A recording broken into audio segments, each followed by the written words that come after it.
Enra ana nsembi ebe to abontin ana free Sampa traditional area Sampa atran kunyansa so eba nana ni nyina no concern nana Kofi Sono Sampa Manhene a otoso mi no wanya ne ba bi ko ne manhema a omufiri mu no omayie ho nsensem ye nyina ye nim se asase so ye we Ghana amamra no ahye se ohene aya gazette no nko an obetumi aye sebe ne manhena wo firi mu ne hena wo firi mu ayi nti ye nyina no ye nim se it is only Nana Samba Jafla a otoso mienu Sampa Manhene aya gazette no ana obetumi aye Nana Kofi Sono otoso mienu ene ne ba hima ayi na emum enye samodua abuja Jinyami TV mesro se obe subscribe to channel no na wa click notification button se na be ya abrebia no ye drop it in sembi say ya nso nsabet mi akambi yenko aminchire won sem ni mu eye yenim se all this one no Sampa na wantwi kakra ewo ho concerning akunwa na etoye ewo Sampa na Nana Kofi Sono nana edi ade ana bamuwo ede na pakan ebefa ne koy nti no ekoye aprapre between Nana Samba Jafla otoso mienu ane ono ana the original Sampa Manhene gazetted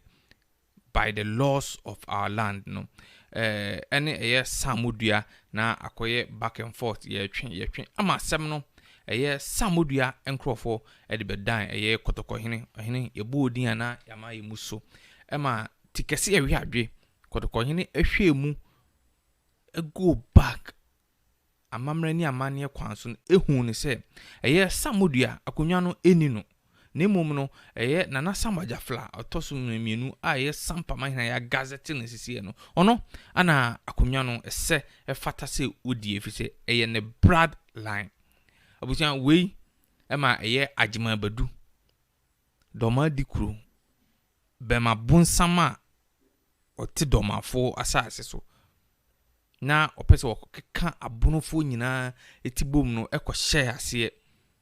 bake samodua se emane ntia ase da mane mpene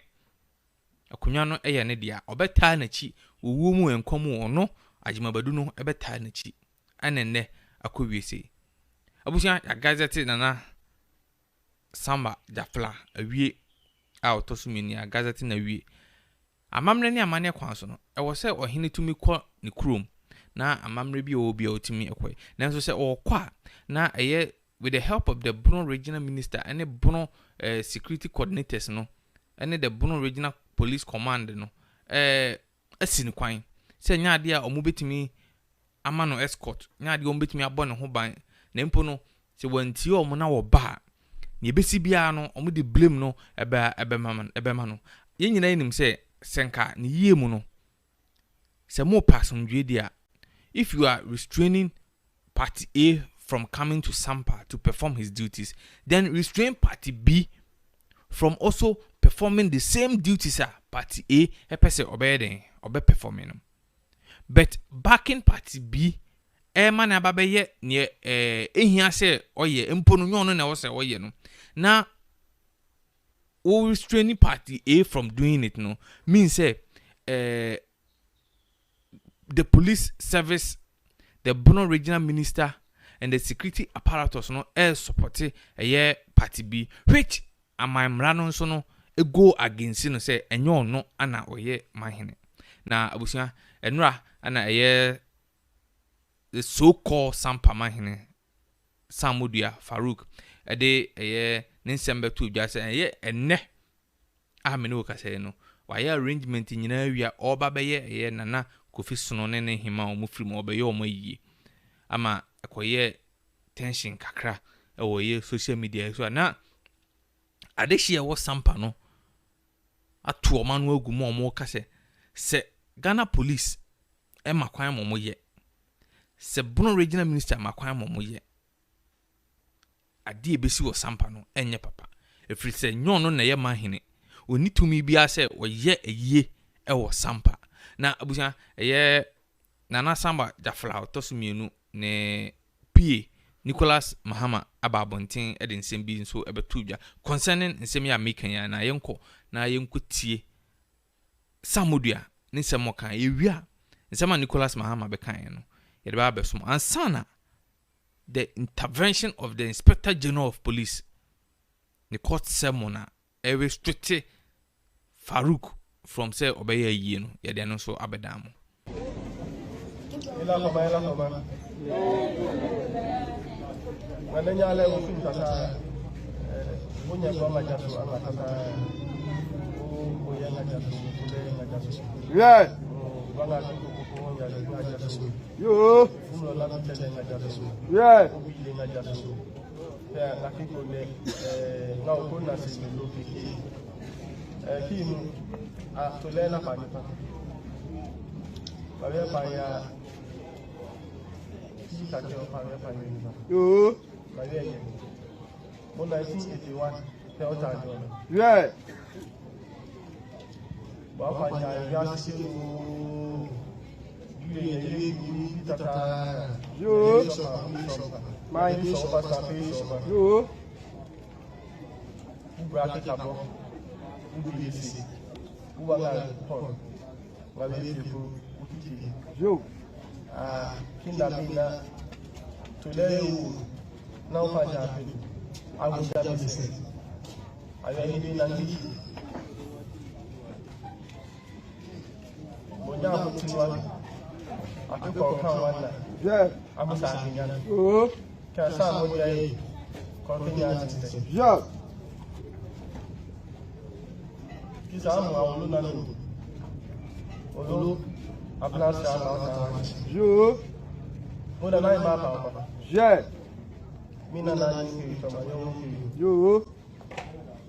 Kakenda Kepa Gibini Kala. My la yeso maybe ya wa ki da lucky party okay ya ki yeah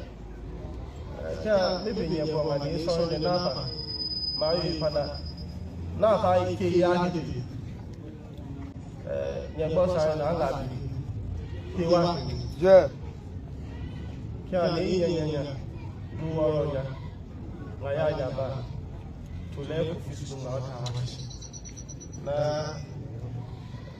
na ya ka ta yes le to le na 2000 na 2007 ali se la la pe ja mi se ja to le anga ye gbo ku lo ya yeah, pay that today. Yo, yeah, one or two, Naya will today, Sana, Yabosana, Najisa Sana, Okona, Anakipa. Yeah, can't be saying a year, Kiwa, Waki, Kifima, Kibedene. Chameki kukupa lekaba yeyeli na tulena fami sabi mina le fanya ni mai ala ko na le mawu tu na le da bisau mai ye na cha yesa na le ni mawu je cha ku cha ku ke lo mi tiki kama tiki pana and the Namshe, not Hammy, Nippon. Can I leave one key? I need a Yaki, yes, or did not get to Salifa. I like a show.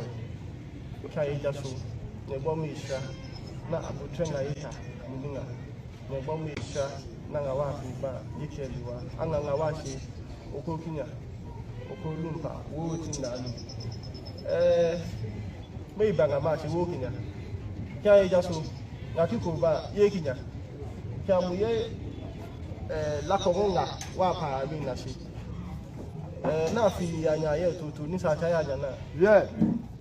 Until I may not Waba may have to do my Charlie. Waro Kifati Waba, Lichala. Chanayato Chalagata, you people. The Livena, you know, Nakalaka, Anganaki. Na wa ba woro le gbo ira wa fi ngale fa wa nya ngale fi na o seki kitia ya shi woro na ka woro wa le ka me ibanga ma shi ki fati ti alamu woro ku me ila ka won ma be ki fati ti alamu woro ku ka na ya to ki ya to na ki ye jaso yo asasi ra ka se yeah yo se Dormahene ase free anobei yamaye Dormahene ase na ebratie na kofisoro a otosie no eba odi no hu ensi ana wompre atwidi ni aso hyanase na be so no dai se aden na wotuprumu ma no ho ekire no na ho kan jawan maso betofia e ma oni ahoto ye tosie no na la brasra otosie no Ozna ya jo kakala ebe so no dai sa no babo na manie o ka se munya mutre emra no so a me ena yame aya adom amamra ni amanie e ko si na no wadawroma itina e ko so yes o stress Naramu, any other four, say, Nemre, a woman. Yasha, I say, on Pesovia, Besha, at the four. Then I said to Tom, now Coco, Uso, as O Shebi. Tibebiado, but then I say. Enede wayi kuma opem to Dormahene ase se ne kete ni asida onamase a ensa dada na o ti ba ka sano no pese so o si ja ko jana na na mo fru ko jana no ho bo tuto na prega sa su de to no opem o fu je fiefiem e su se na kwa su ko so a semi ti jamba Baby, I can't know. Everybody knows that it's not on pray. And Jimmy, you have to say, I say, but one was so soon, yeah. As I see where it's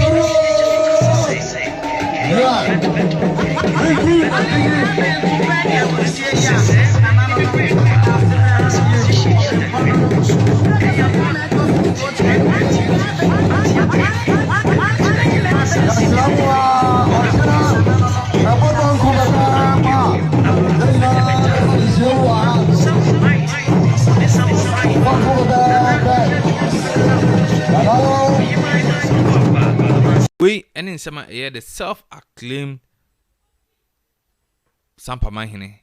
ekekaye na ewiase de sene ye Nicholas Abu Mahama nsem bi o kan say give time some time emre no eso the clock is ticking na samodua me se obetie mi a ja akonya ni mu brewo na pe oba bitena nyame adom the be Awurade de wa kudu as a lawyer you have a future eni agima badu achi no te wo no ohun ne ho ano bisa agima badu se o maame yie da ben no be yo maame yie da ben no maame ti e ba be si ni body so na waye na yie emfa ho nkoteto agima badu ono na konwa no manso bi ani ho edusi ye chia ono agima badu ya nchi ni bi ye chiwa agima badu wo medi wachi ene wo nkonko dem ahwa nsuo kura wo mre obi ahwa nsuo wo mre obi ode wa tennis ball na babi ope bia no otoa na wokọ maye nya yodium na sembe fa wase abusia yintie Nicholas Mahama ne nsema oba ebekan for me chiamo enyo bi na meti ya mepese me ne mudi nkomo mabedi bebi ntina muti me nka che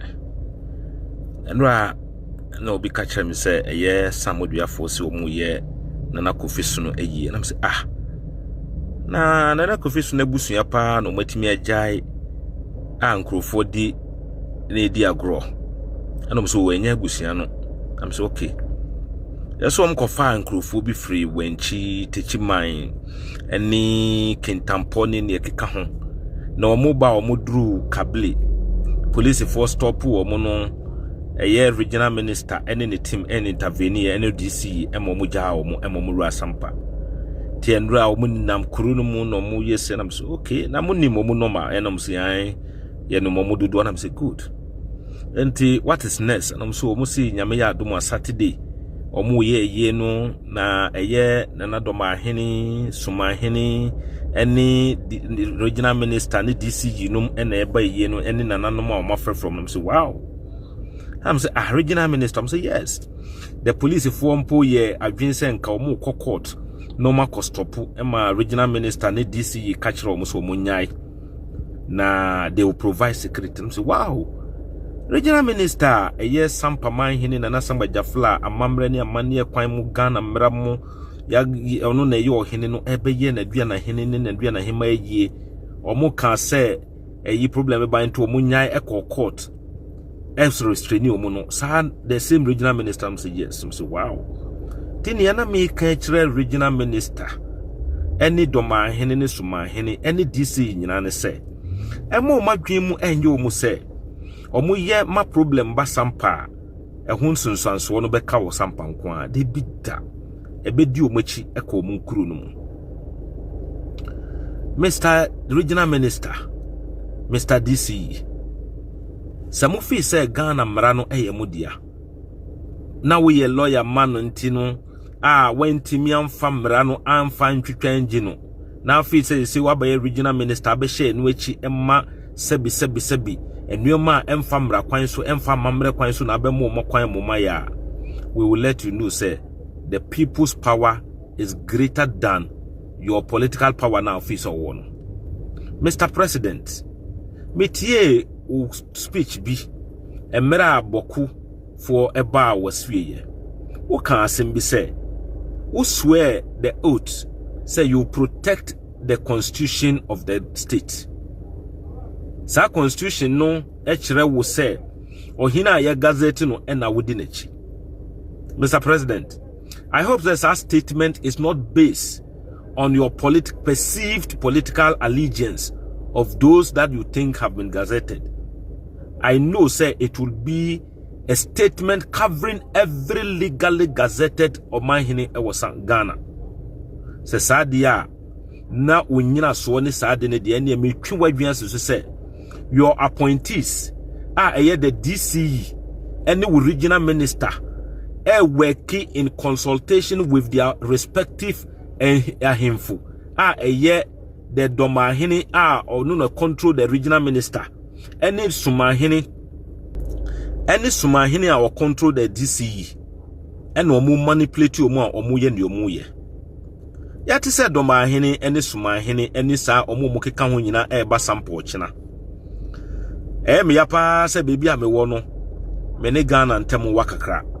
na mentimi mma ho enka me na me lead guide of honor na ye be di be ma Dormahene ene Sumahene ene regional minister no me na me lead ye prepare atwen wo se nyame be so mu tata di omo bedru sampa na ye di omakọ the funeral ground no omakọ ye yie no ye twen wo mpa ye be mo befitting welcome ebe yensa na ho ebe ye a lesson ama any other person who will want to mingle in affairs which are not legally grounded and traditionally grounded. Enti se Dormahene Sumahene regional minister any ahemfo biti baby no omusi omu ba sampa aba be ye bia omumra ye twen wom enro ano na say ye nya the exact number now omudi omu aba ho no ene nkrofo ye di omu aba ho no enro aye ne nyina nyame ya adoma ye prepare na ye di amawom be prepare the atwan mo momra se Ghana mmara no ema mo kwan ema sebi ne enye mmara kwan so ene amamre kwan so na mo be ye dia yenso ye be ma mo welcome address a ebe ye befitting one a ebe boa ama mo kirima e dia yesua ho no e dia ma won enti Ghana Police Service, Interior Ministry, National Security, you can hide behind politics and allow certain things to happen. President Mahama, you said you will stand with those who have been gazetted. There is only one gazetted chief in Sampa. Onene nana sama jafla otosumino. Enti mesremo, Ochina will be a test case for Sampa. It will be a test case for Ghana, and we are ready for that. We lay red carpet at the man nana Dormahene. Lay red carpet at the ama DC at the free baby awoti ne de nako a yenasi. Lay red carpet at the welcome obi biara obeba Sampa bia a red carpet will be waiting for you. Yadamasi. Enti anope ena mepese national security eni womo mokeka ho beti. Say senior president can say he need to protect the law. No, as citizens of Ghana, we also need to protect the law because emrano ema ye kwan say ye say ye bom ran ho ban enti wo chena ye be hya ase na ye bo mrano ho kwan enti meda obi biara so obi anka na command on yem. We have put adequate preparation in place. We have put enough preparation in place. Ye betimi abo obi biara ho ban na yetimi ehunu say ampa obi ntimi nsori emeye to trusem emeye sebi nneoma bi emfa ne hundi enko tinana Dormahene Sumahene regional minister ene mu a samoduafo to mu nsafre mu nyina no ochina yebeye ushers na ya oshamu into the funeral ground ye twan mu pa we will be ushers ya pam ya usher ntade de amomu nyina ene ya mapu ya sign omu a ombedidi mu ahemfo no manimu omo ombedidi dignitaries nanimu nyina ye de omu nyina ba a omo mbehwe aduane so bebi omu no aduane ne nyina ya mapo ne nyina a ye behwe ma nipa ye be assign omu na omo agimutata e de mabaye nase ye twan mu nyame nka mo ho mo ba nso na ebia mo yira mo kwan na mo ntimi nko kuru mu bi mu a mo betimi afre me ye be ma mo omu nso ombo lead mu e de mo akọ back to mu kuru mu nyame nka mo ho no ombo mo ho ban bye bye. Na chese utie Nicholas Mahama Kofi Sono busua no enya aware of a ye na ebekoso no omo nsanim na ubetimi aye abra adehye ne wo firi mu no abusua enim ho hwe enya aware ewo Ghana ha abusua we eba abonten na ye the Inspector General of Police ede ye ekoje injunction ewo ye Brekum District Court ede etoso se enya dia obema kwan ama eye bia abaso ewo eye Sampa if you say pen intelligence no ohuni se o makwan a moja beku abusia ha Jenyami TV mesro se obe subscribe to channel no na wa click notification button no se na be ya abrebia no you drop content bi say ya onso nsa betumi akambi Inspector General of Police ne court sermon no ana eda screen so no eda social media platforms ni nyina so enti no obetimi akoho na wakwa akwakan medamase